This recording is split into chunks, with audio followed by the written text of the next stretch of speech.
just a big-time cut, big-time play by Gradey Dick, the freshman. Gradey Dick buries the three. Every time he catches the ball from three, I assume it goes in.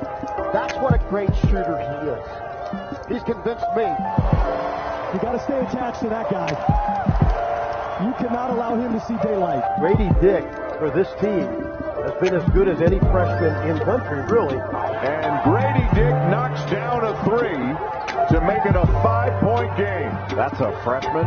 There was no doubt about it. Gradey Dick had a monster game. Monster game.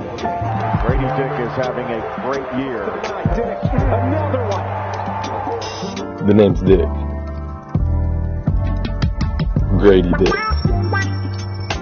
From Wichita. Good morning and welcome.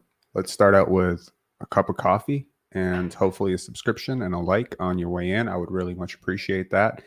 A lot has happened with the Raptors over the last 2 days, and we have O.G Anunoby leaving Klutch Sports. Hallelujah for that. We have a new assistant coach hired on Darko Rajakovic's staff. It's promising. Scotty Barnes held his first ever camp for the kids, and it was incredible. And we have some very exclusive footage for you coming tomorrow from that, which is going to be really cool. And there's some Fred VanVleet stuff and some Jakob stuff and some Pascal stuff that we need to talk about because wheels are moving around the league as we head into free agency. Now, obviously, you are not here for the Spark Notes and Raptors news. Raptors Digest and our friend Ben Rogers over at Raptors Digest has you covered for that. You probably came here for some deeper insights into what I think about these things, right? Because you don't need me to tell you what happened with the Raptors yesterday. I'm going to give you a little bit of what happened with the Raptors because I think that it ties all together. And hopefully within 30 minutes, we can get out of here and we can hide this up in a bow. We are slowly moving our way to 6,000 subscribers. That's pretty cool. Did a poll on Instagram. If you're not following us on Instagram, definitely go check that out. Did a poll on Instagram. How many subscribers do you think we will have? Pensar Basketball. How many subscribers do you think we'll have by opening night? And the winning poll result was 6,000 to 8,000. I'm willing to bet that that's wrong. And I would like you to help us push past 8,000. Get us up to 10,000. That'd be great. All right. So first order of business. Scotty Barnes. This camp was all the vibes, right? Brian, his trainer, saying he's never seen a player go harder at a camp in his life. The kids had so much fun, right? You could see him like he's guarding them and he's playing full court with them and he's scrimmaging with them and they're going at him one-on-one and everyone's cheering and it was just awesome. It was just so great to see him. And thank you here, Dylan Woods, for these exclusive pictures that you haven't probably seen anywhere else. I mean, it's him, right? I mean, look, as someone who's followed Scotty's career for a very long time, you get to learn a prospect, you get to read their behavior, and when you see an entire year of a guy not looking like himself, you start to worry. You know, so it's just nice. It's nice to see a player that you've put so much hope into starting to feel more like himself. That was great. And also a little OG Anunoby cameo there on the side. And, you know, Scotty released a really cool video about his mom and her Mother's Day gift. He bought her a Jeep. And right at the end of it, like, subscribe, you see a picture of OG Anunoby. He has made no secret of the fact that he and OG, he wants this to happen long term. And if he has any weight and any pull with that front office, you can be sure that OG Anunoby is probably here to stay. Speaking of OG Anunoby, he leaves Klutch Sports. I think most of us who have a negative opinion of Klutch Sports probably breathe a sigh of relief. Like, phew, thank God. We have one less Klutch client. We lost Nick Nurse. That's one less Klutch influence, the better. Less rumors, less all this stuff. Until he hires new representation, he's not really eligible to negotiate that contract extension until October. I do think that if his representation is smart, they'll ask him to wait it out.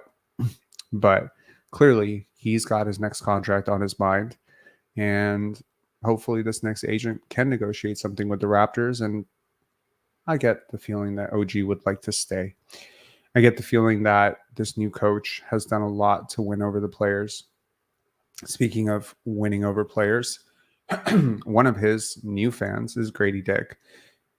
I have seldom heard a player talk about their new head coach that they presumably just met less than 2 weeks ago in such endearing terms as Gradey Dick did today during his press conference and during his interview with Will Liu on the Raptors show, saying he loves Darko. He's never heard anyone talk about the game this way. He's so interesting.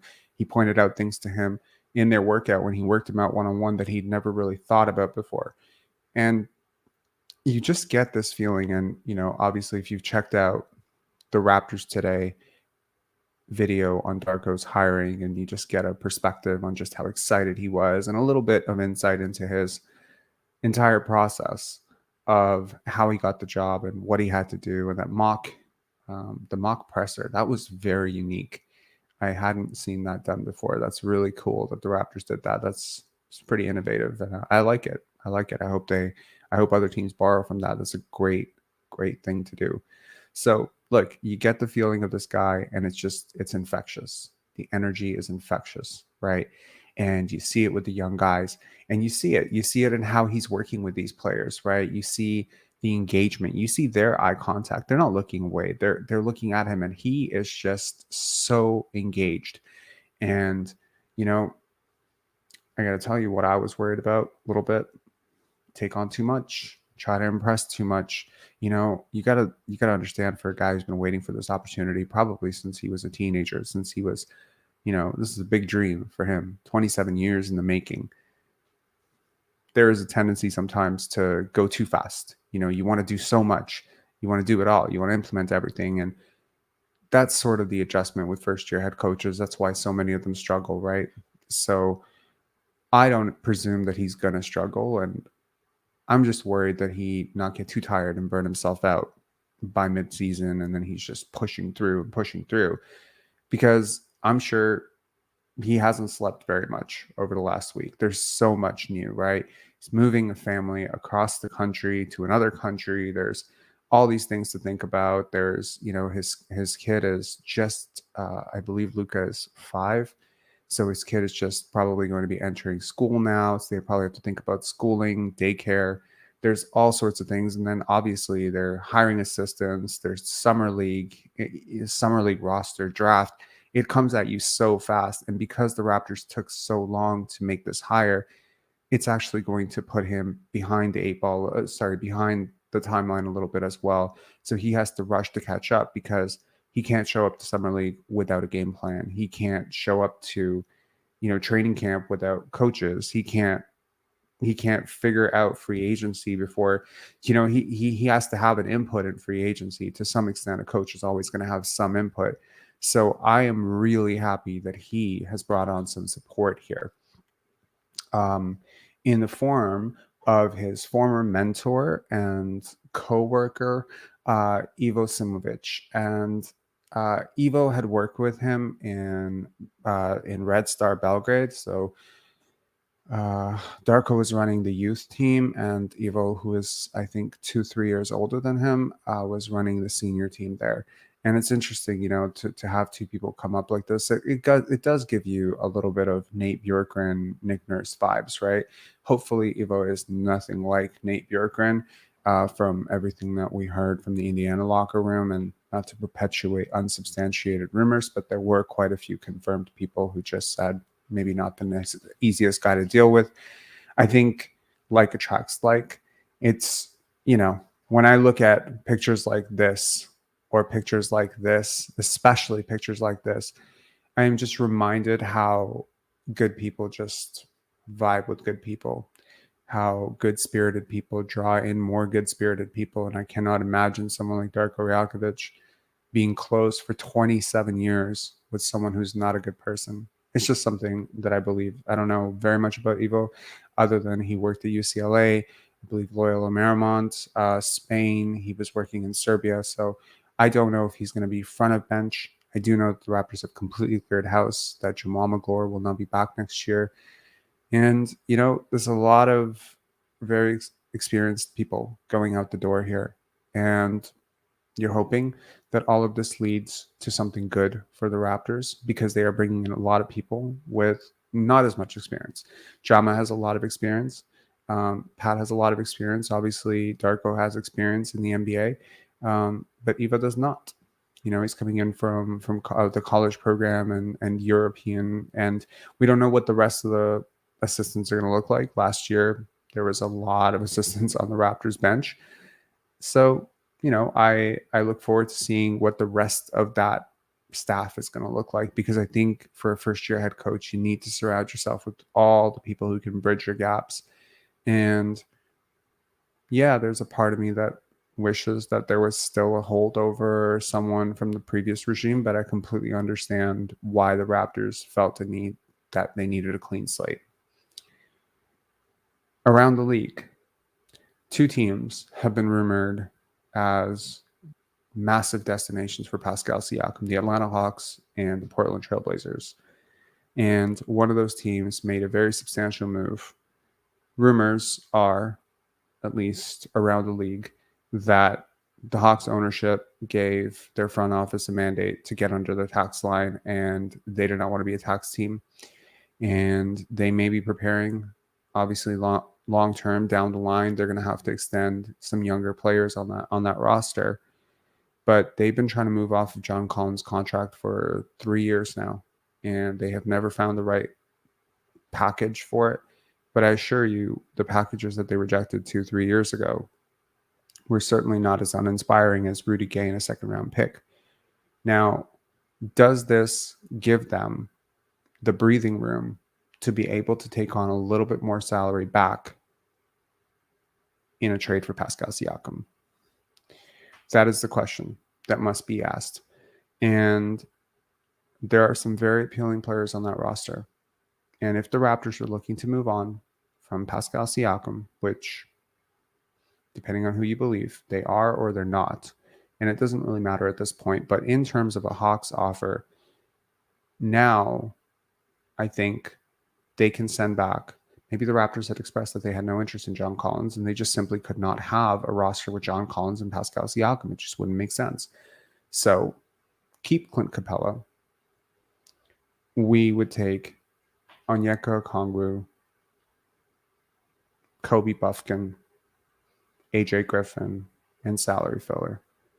I think that would be about as dream a scenario for the Toronto Raptors as you could possibly imagine in terms of a trade package. Yeah, okay, fine. You didn't get the number 3 pick. You didn't get Scoot. Fine.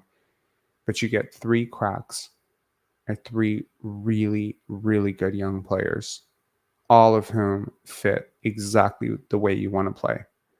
It would be a hell of a haul. And Pascal Siakam's a hell of a player, and there has to be a market for that. Some people have said maybe the market is not as high as or as hot as the Raptors expected it to be, but I disagree.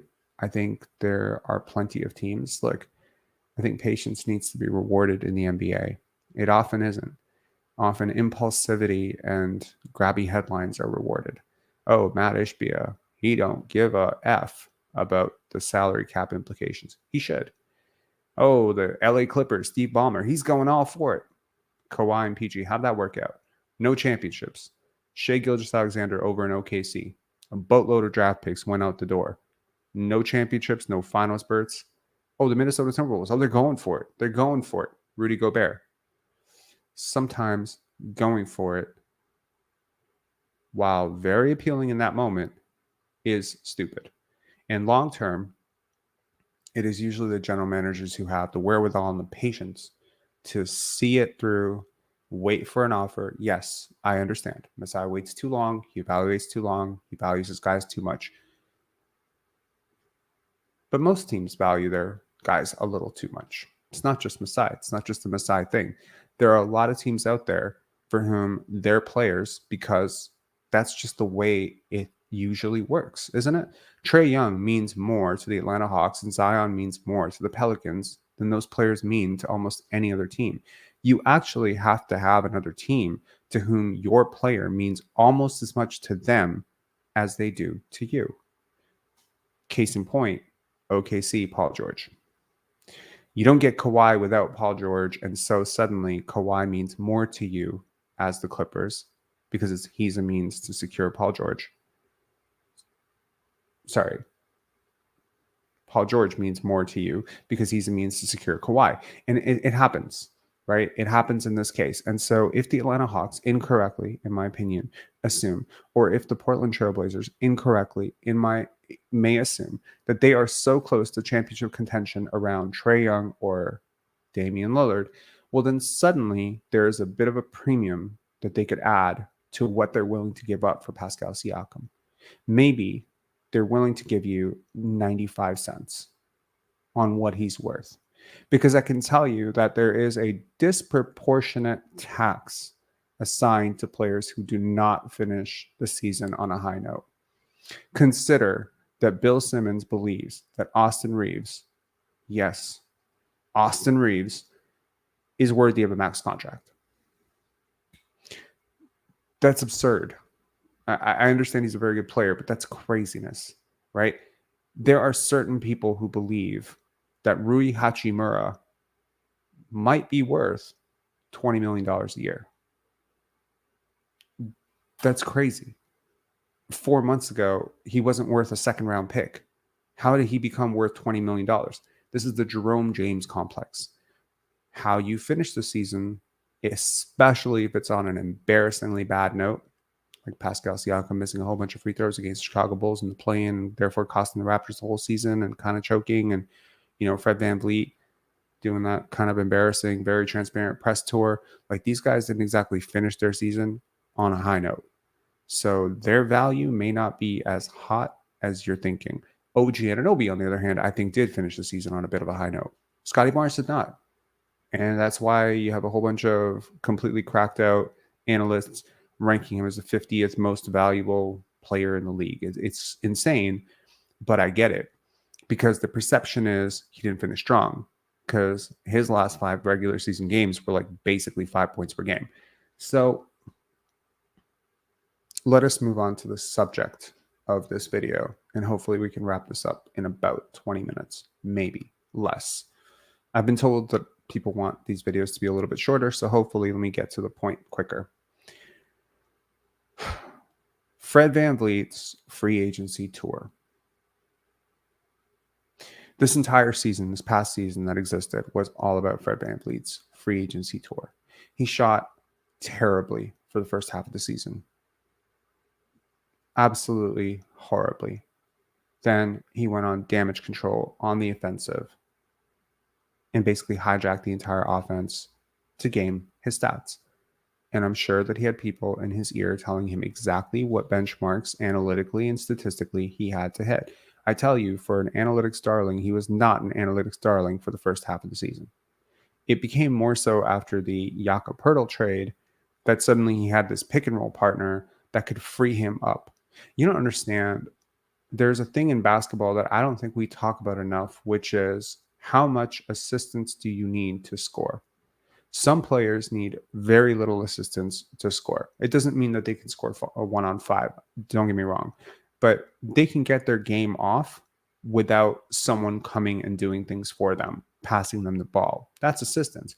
If you can't create your own shot, you need assistance, which means you can be pretty much schemed out in the playoffs. If you can't create your own shot, you're not a first option. You're probably not a second option. You probably aren't a third option. You're a fourth option. If you can't get separation without a screen, and I always need to run that for you just to get you downhill, and your numbers are disproportionately higher against like worse teams and you tend to struggle against better teams, like if that becomes a trend, then I already know based on your history what kind of playoff performer you are. So if that's the statistical profile of this player and that's the eye test and evaluation and reputation of this player, well, how does the player try to combat that to retain some of their value? Clearly, they stat pad. It's just how you do it, right? You got to be able to sell it. It's not just that the player needs to be able to sell it to the other team. The other team needs to be able to sell it to their fan base. And one of the most impressively deceptive, insidious, distracting dishonest things that agents will do prior to their client hitting free agency is they will create a string of fake news about their client. And people like you, no offense, will share it, discuss it, ponder it, vilify it, scrutinize it, hate it, love it, spread it on social media, talk about it like it's actually happening. And therefore it achieves its intended audience, and it reaches its intended audience, and it achieves its intended purpose, which is to keep that player in the news cycle. One player who's not been in the news cycle a lot is Jakob Poeltl. I was listening to Bill Simmons' podcast, and they just glossed over Jakob Poeltl. They're like, do you want to discuss Jakob Poeltl? Nah. And they just went over it. You know, another player who's not really in the news cycle too much, Brook Lopez. They don't want to spend too much time talking about him either. Oh, but they had all sorts of things to say about Fred VanVleet because there's rumors. He's on the tip of people's tongues. If you talk about someone a lot, they become bigger in your mind. What you focus on amplifies. We talk about Austin Reeves a lot. Here's a hot take. If he wasn't white, we wouldn't talk about him as much. I guarantee it. Don't take this as controversial. It's just honest. Straight up. If he didn't play for the Lakers and he wasn't a white guy, if he was a black dude who played in Utah, you wouldn't hear shit about him. But he is a white dude. He did do it in the playoffs. He is on the player. He is, getting all props from LeBron James, and he plays for the Lakers. That's where you're talking about him. People always talk about how people want to go to the Lakers. They don't ever talk about how much the value goes up for those players in terms of retaining them. Because Rui Hachimura, trust me, if he did that for the Minnesota Timberwolves, same performance, it's not $20 million. We're not talking about him right now. But he did that for the Lakers. There is a prestige factor there. Let's keep it to Fred VanVleet. The more you talk about somebody, the more the perception of value grows. And so what happened before the season even ended? We chastised Nick Nurse for going in front of an entire, press conference in Philadelphia, ironically, the place he ended up, and saying that he needs to think about his future after. And we're like, hey, bro, the season's still happening. Where's your focus? What kind of a professional coach are you? You have an obligation to your guys here. I certainly don't remember us talking about Fred VanVleet going on JJ Redick, explaining his numbers and talking about free agency. I don't remember that ever being vilified. No, that was just accepted as a press tour. I don't remember him ever being credited, or his agency ever being credited, for the wonderful job that they did drumming up all of that perception that he was definitely headed to Orlando. Because other teams can't talk about it. Jeff Weltman cannot come out and just say, no, we are not signing Fred VanVleet. We have an abundance of guards. We love Markelle Fultz. We're probably drafting a point guard, which we just did. We have a point guard who is 5th overall pick in Jalen Suggs. We have massive playmakers. Everyone's young. No, we're not looking at Fred VanVleet. But he's not going to do that. Number one, because it would be in bad taste. Number two, it'd be technically discussing a player who's under contract with another team and he'd get fined.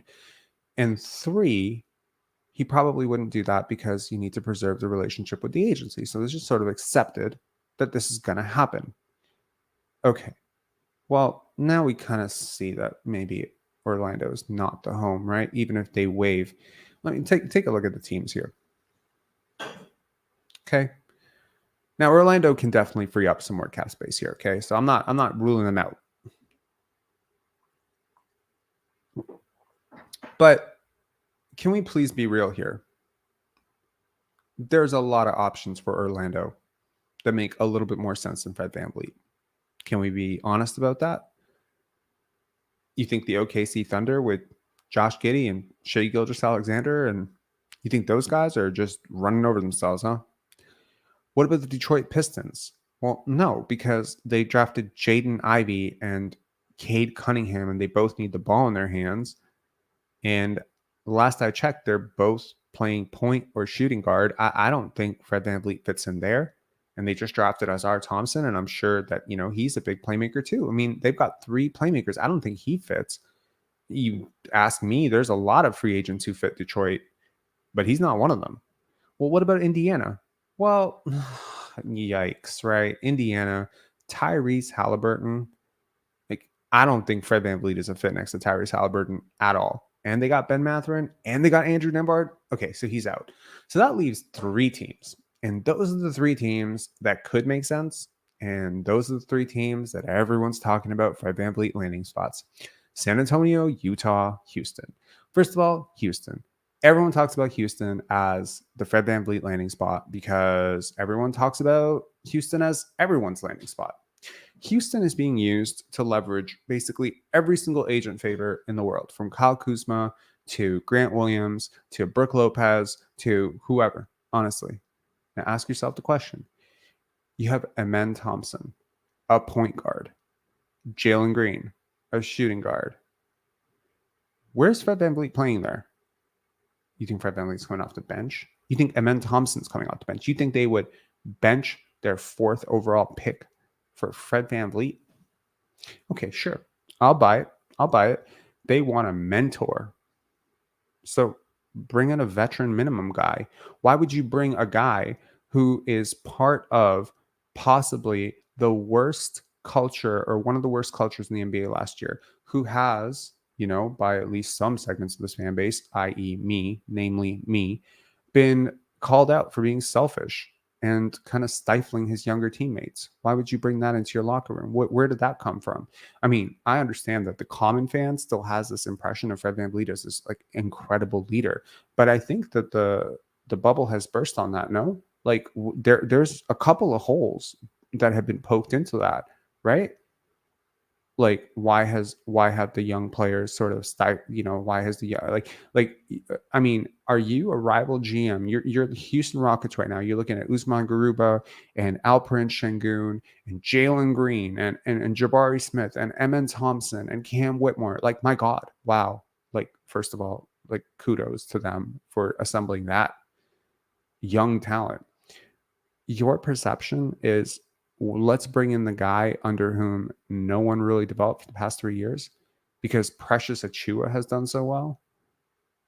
Okay. Christian Cloak has done so well. Delano Banton's done so well. Malachi Flynn's done so well. I mean, who's done well here? Where is this track record? I understood with Thaddeus Young, everyone was just raving about Thaddeus Young. So here's my question. And this is a question that I haven't heard anybody bring up.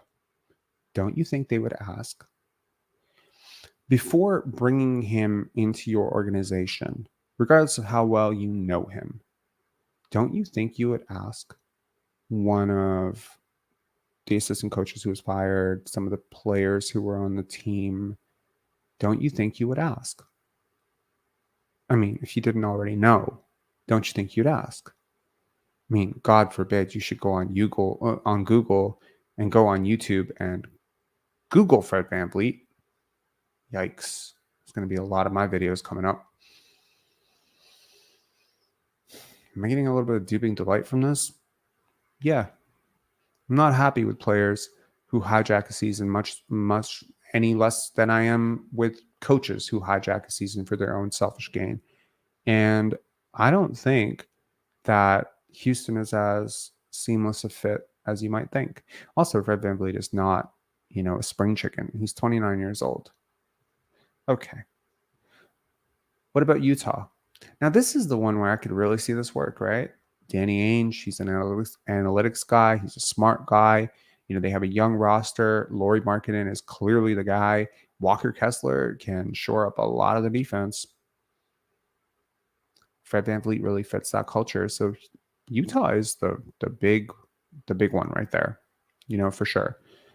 And then, of course, there's San Antonio with Victor Wembanyama and Keldon Johnson and Jeremy Sohan and Devin Vassell in a gaping hole at point guard that was created by DeJounte Murray. Wouldn't it be the most ironic shit on earth that you trade multiple picks, clear up their cap space, and then they use that cap space to sign your guy who is technically worth more than the guy that you traded for in an open trade? Wouldn't that be hilarious? Can you imagine just having traded Fred VanVleet for Jakob Poeltl and saving yourself all those picks like 4 months ago? Wouldn't that have been fun? San Antonio and Utah. Okay. These are two realistic landing spots. But this is assuming that Fred VanVleet is the only free agent on the market, and he is not. And this is assuming that those two general managers really like him. And you know what? I can tell you, based on watching R.C. Buford work, that he probably does like Fred VanVleet a lot. And I can tell you from listening to and watching Greg Popovich for the last 22 years that he probably likes Fred VanVleet too. I think San Antonio is a player here. So how do you leverage the maximum offer possible? How do you take all of the money that you want? Because Fred VanVleet's made it pretty clear, right? He wants Tyler Hero money. He rejected 114 for 4 years from the Raptors at the beginning of the season. Reportedly, he's denied it. Some people have denied it, but let's assume that he did. Let's assume he rejected that offer. So he wants Tyler Hero money, which is 130 for 4 years. Sizable amount of money for a guy who will be 34 at the end of that contract, 33 going into 34, probably on a steep decline. Fred VanVleet is probably not going to look great on the second, third, fourth year of that contract. The first year, I think he'll be fine. So suddenly we get all of these rumors about Houston, but we haven't heard anything about Utah and San Antonio. San Antonio is like the tom-toms. People are speculating, but there's not like major, like San Antonio is interested in. It's Houston is, and Orlando is, and Chicago is. So here's my interpretation. Oh, and then let us not forget the major breaking news. The Raptors are preparing to offer Fred VanVleet a mega offer. Okay. To me, this reads as, I need the Toronto Raptors to play ball while I attempt to pit San Antonio and Utah in a bidding war for my services. Now, I mentioned that there are other free agents, and there are potentially Chris Middleton, Cam Johnson, Kyrie Irving, Russell Westbrook on the very low end of free agency as far as free agents go, Grant Williams. There are some appealing names. Kyle Kuzma. Some players who, Naz Reid is now off the table, so that's good for the, I mean, that's kind of bad for the Raptors, to be honest. That I think that drives Jakob Poeltl's value up a little bit. But I think it's worth noting that James Harden's still on the market, right? There will be free agents with sizable upside, value, youth, cachet, star power around the league. You can say what you want about Kyrie and James Harden, but they're going to sell a lot more tickets next year. And I think that might be a really big reason why Houston prioritizes James Harden so hard, because that fan base adores him. They still adore him, and I think that he would sell tickets. So the Raptors have obviously a pathway to bring Fred VanVleet back. But if San Antonio really is interested, you will not get Fred VanVleet back. I guarantee it. If San Antonio wants him, they will have him. Here's why. State income tax. That's it. Kyle Lowry almost left to go to San Antonio on his last contract with the Raptors. I don't remember exactly what their offer is or was. I think it was something close to $18 million. And he ended up signing for like 30 plus with the Raptors. They basically kept him happy enough They overpaid drastically for him in order to match what San Antonio could offer him relative to the tax thing. If you've ever wondered why an elite, incredible organization in such a great city like Toronto often has to overpay for free agents, it's because obviously you're not LA, you're not New York, and you're not Texas, and you're not Florida. And, state income tax is a bitch. And that's just the truth. So if San Antonio wants him, San Antonio will have him. There's nothing you can do about it. If Orlando wants him, they will have him too. He will go to the highest bidder, but he needs the Raptors to play ball. And I think from the Raptors' end, if you believe that the Raptors are, and I mean, look, there was another report. The Raptors are frustrated. Masai Ujiri is so frustrated by the lack of commitment from Fred VanVleet. If you just looked at Klutch points and hoops hype every day and just read the rumors, you would absolutely believe that the Toronto Raptors have made it their central focus of their entire existence to bring this guy back. You would think they really, really want him. And if you're Fred's agent, you need that to be the illusion. You need it. Because if they don't want him, I have questions about why I would want him. Make sense? Obviously makes sense. This is pretty straightforward shit.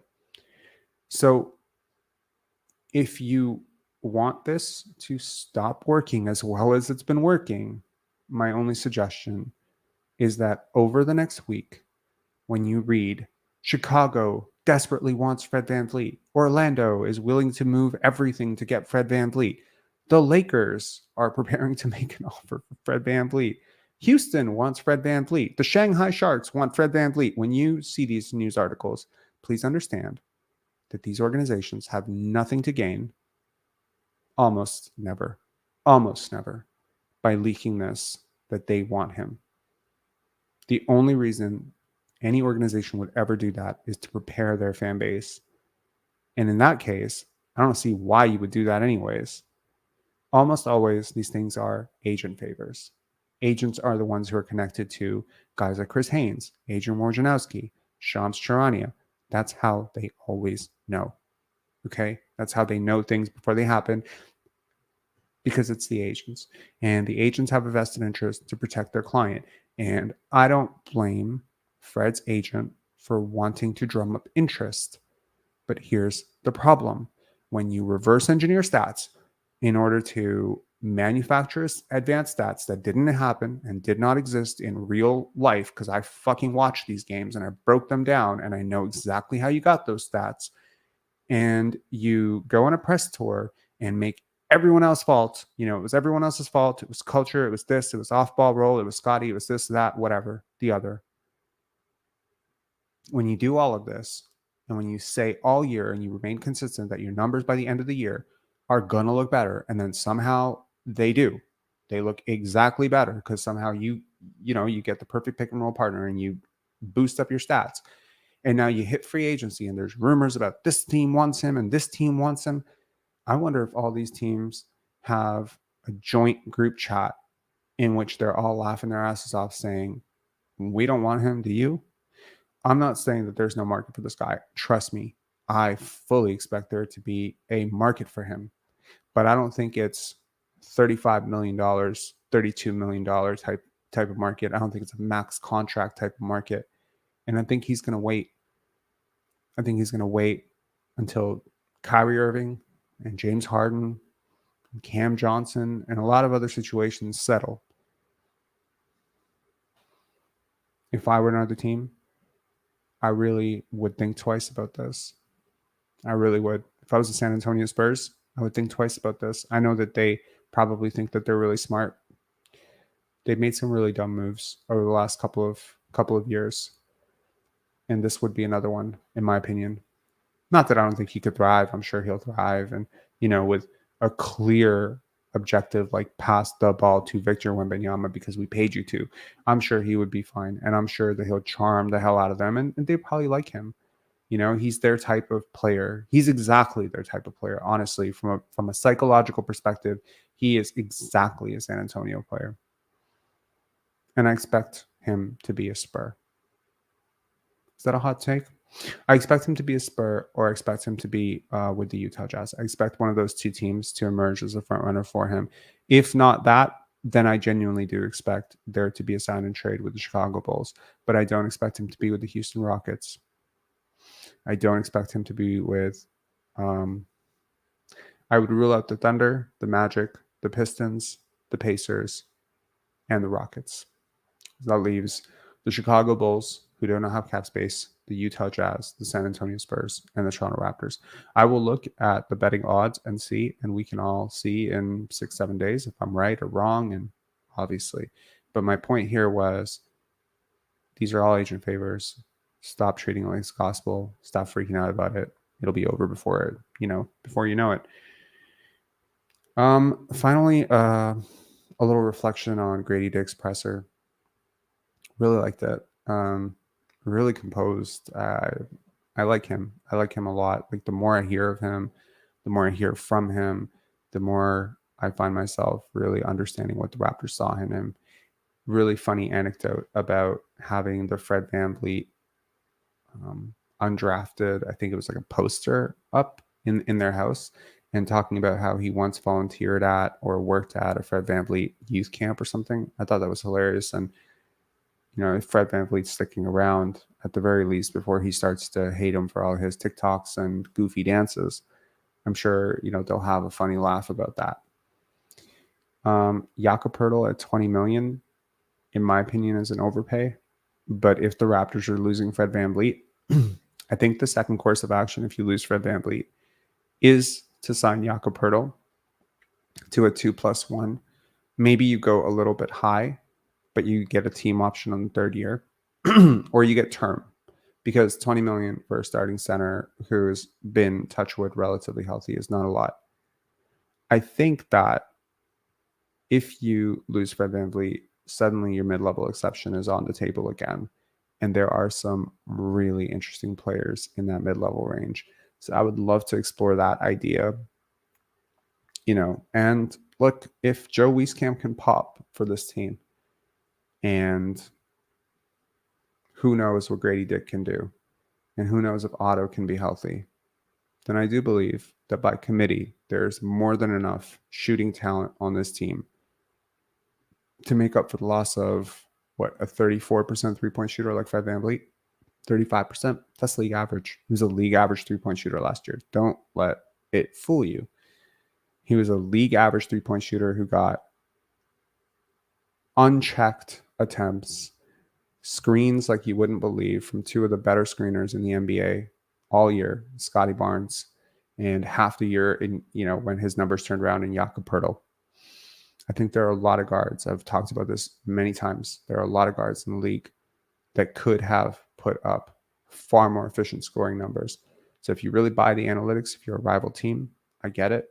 He's an analytics darling, but I don't think that his market is as hot as his agents want you to believe. Anyways, have a great day, y'all. There will be a couple of videos coming out, and hopefully tomorrow. We're going to check that out, and make sure to hit like on your way out, and make sure to hit subscribe. We are really, really close to 6,000 subscribers. It's getting eerily close. We're going on about 25, 30 subs a day. So hopefully this video can pull in some more people, and I'm really looking for the Summer League. I'm really looking forward to Summer League and free agency. I think there's going to be a lot of really interesting things to talk about. And I, for one, am just looking forward to seeing who lands where, because I have a feeling this is about to get absolutely crazy. I'll talk to y'all later. Have a good one. There's 132 comments. Let me just check a few here.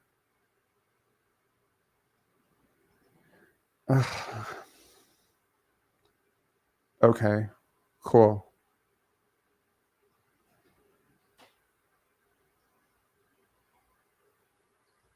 Fair point.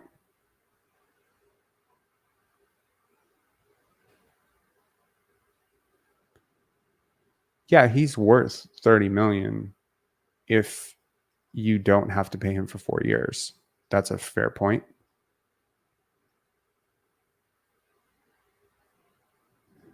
Nice to see the mic placement back to normal. Yeah, thanks a lot to John Hamilton and my girlfriend for pointing this out. I personally like it in front of my face for some stupid reason. I don't know, but other people don't, and I acknowledge and I change. If y'all hate something so much and it's not that relevant to me, by all means. Very excited about Marquise Noel. Also think he would be better floor general than Fred VanVleet was. I would not hold my breath on that. He has some pretty questionable shot selection. I'm not trying to shit on the guy. Really, really interesting passer, dynamic playmaker. But like, if he turns out into being a better player than Fred VanVleet, it'll be the greatest story in NBA history. It'll be amazing. I'm rooting for the guy. I hope that he does. But like, Fred VanVleet is a hell of a player, despite everything I've said here and not wanting him back on the team. Like, to achieve all-star level at 5'6", that would be absolutely amazing.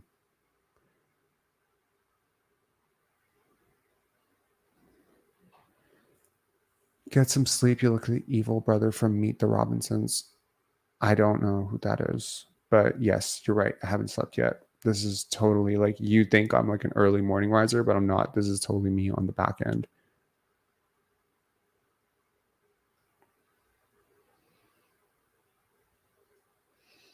When has he mentored anyone? I don't know. Apparently he mentored Malachi Flynn. Yes, that Malachi Flynn, who could make a very, very strong case for one of Masai Ujiri's worst picks ever, but I just think it's been terrible development. If Fred goes to the Sixers, laughs and irony, what would you want back in a sign and trade? Now, this is the question, right? They have to send back salary, and they have to send back something that you want. What do you want on that roster? They're not giving you Tyrese Maxey. Why are the Sixers can someone help me out with this? Why are the Sixers a realistic option? I didn't even list them. I didn't list them not because, I'm sure Nick Nurse would love to have him, but basically he's waiting on James Harden, right? I think they get cap space if James Harden leaves, right? Dallas could also be a team, right? Like, if they renounce Kyrie, okay, let's add Philly and Dallas. Wow, suddenly now we have some more free agency players and teams that could actually use him, and they have people. They have a real. He would definitely defer to Luka, right?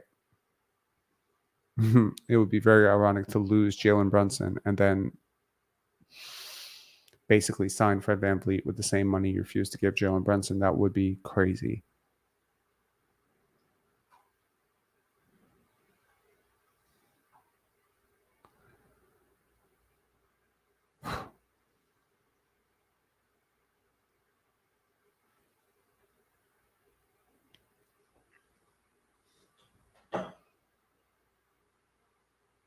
I don't know who you're talking to. Are you talking to me?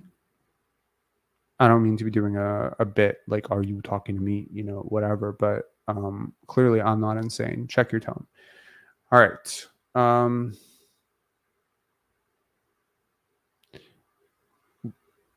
Do not sign and trade Fred VanVleet. Let him bet on himself in the open market.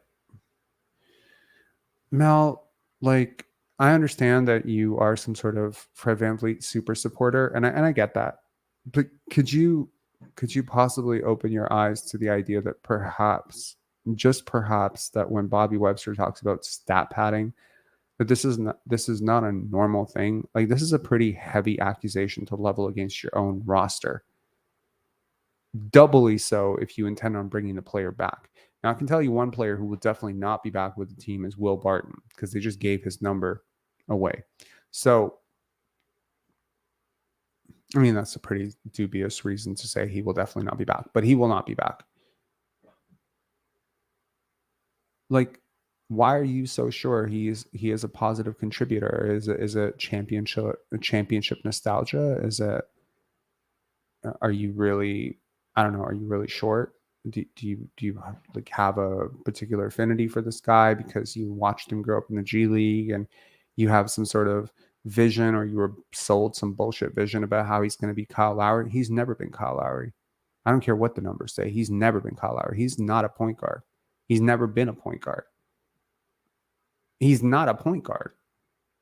He's a 6 foot tall, 5'11 and a half shooting guard who is nearly 30 years old. Like, what are we doing here?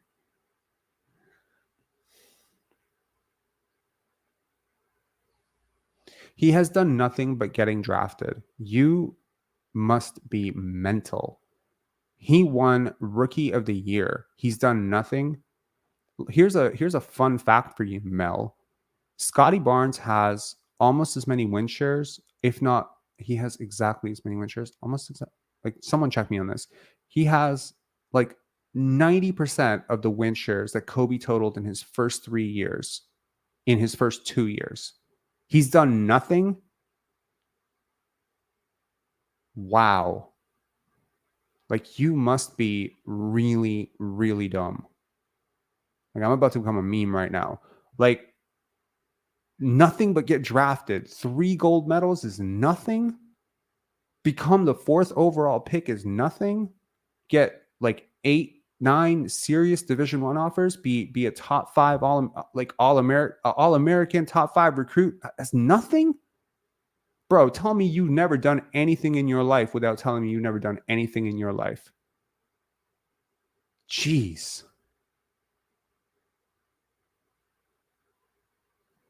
Mobley getting hurt has a lot to do with that Rookie of the Year. He had better stats than Mobley all year. All year. Win shares higher, box plus minus higher. He was on a better team. But Mobley getting hurt. It didn't help that the entire American media was hyping up Mobley all year. Mobley and Cade all year. Do you understand what a difficult pathway he had as a 4th overall pick that was considered a non-scorer to change that many voters' minds? Do you realize what an uphill battle he won? He won that Rookie of the Year square. We talking NBA? No, you talking dumb talk. I'm done. This is like I'm on no sleep right now, but like, yo, this is some real dumb shit. Like, he's done nothing? Really? Wow. Nothing. Dude earned more money last year than probably your entire family in 6 generations. He's done nothing. He's going to be able to buy his mom a house. He's done nothing. He just ran a camp for 150 fucking kids or 200 kids. He's done nothing. State championships mean nothing to you. Being the second best player on the greatest high school basketball team of all time means nothing to you. You know, ignorance is bliss, bro. Honestly, I wish one day I lived my life being as stupid as you are, because I wouldn't give a shit about anything. I wouldn't give a shit about the weather. I wouldn't give a shit about taxes. I wouldn't give a shit about savings. It'd be great. Wow. 126. Yo, fair facts. Hit the like, man. Hit the like on your way out. Hit the like if you think Mel is absolutely ridiculous. Wow.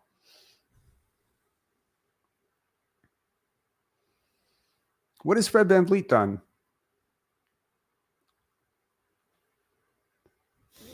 I know you love your son, Scotty, but control your emotions, girlfriend. Bro, I'm in complete control. I don't know if you realize this. I'm having fun at your expense. And I've heard your comments for a long time. You and Elaine and that other person, I don't remember his name, Mugarbe, whatever, someone. There's like 3 of you. I don't know if y'all like have a club where you just like love to talk up Fred and Pascal. You know, bro, I wish I could be the 5th best, 6th best, 7th best player on a championship run. I would put that on my fucking tombstone.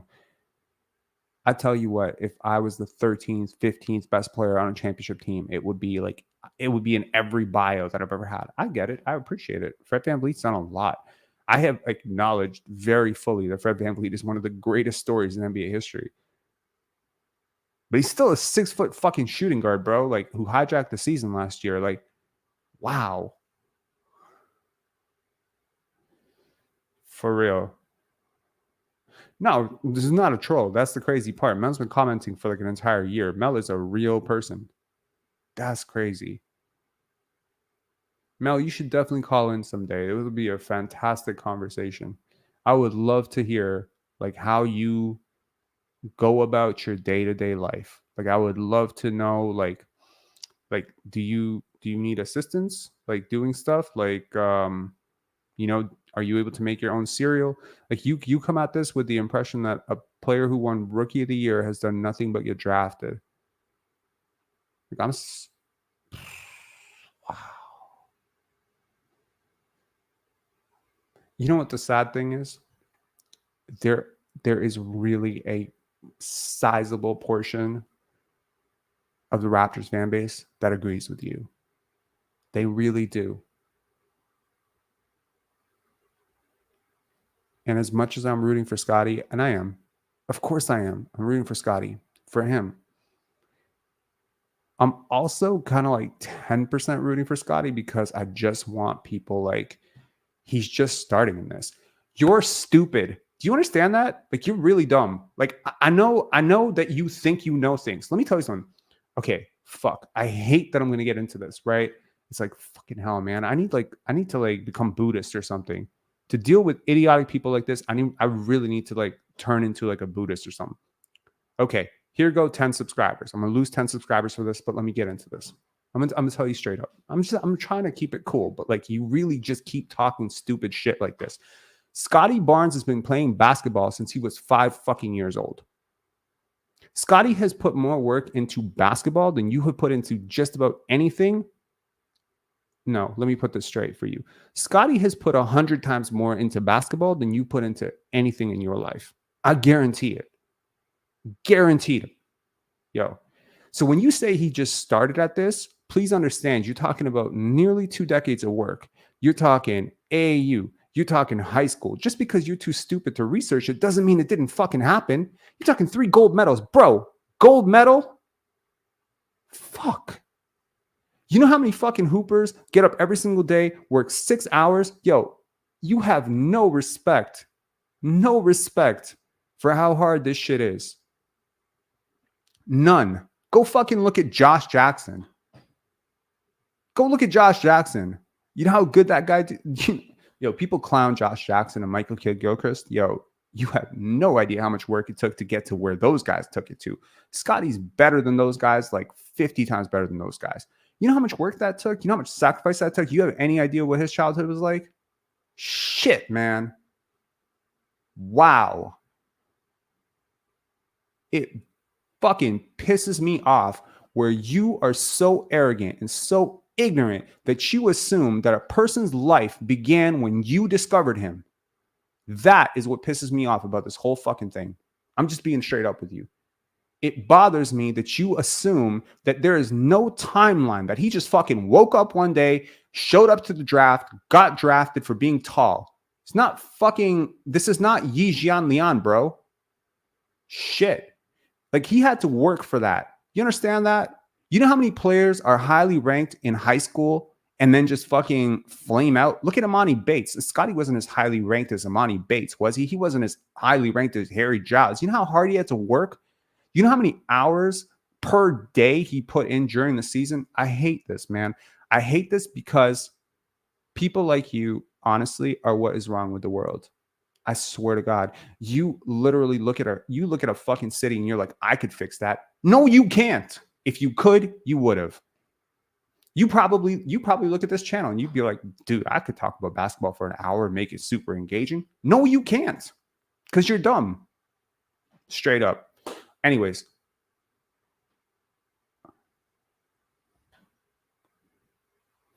Peace, man. Honestly, yo, straight up, please understand this. I may not want Fred VanVleet back on this team. I may not have always the highest opinion of Pascal Siakam, but I have never in my life chased anything even 1/10 as hard as those dudes chase basketball. And I have nothing but respect for people who have made it this far in their careers. Any career. I don't fucking care what you do. You're a painter. It doesn't matter. At the end of the day, if you made it as a professional athlete or a professional head coach, yo, bro, that shit is hard, because there are literally millions and millions and millions of people that work super hard that want the exact same thing that you got, and you got it. There are millions of people who would kill to play basketball professionally in the NBA. There's 450 spots. If you have one of those spots, I don't give a shit if you're Brian Scalabrine or Jeremy Lin or fucking Delano Banton, Malachi Flynn. That shit is so hard. It takes so much commitment, so many right decisions. You have to literally bat 1,000. Every one of these dudes was like the best player in their state. You know how big a state is?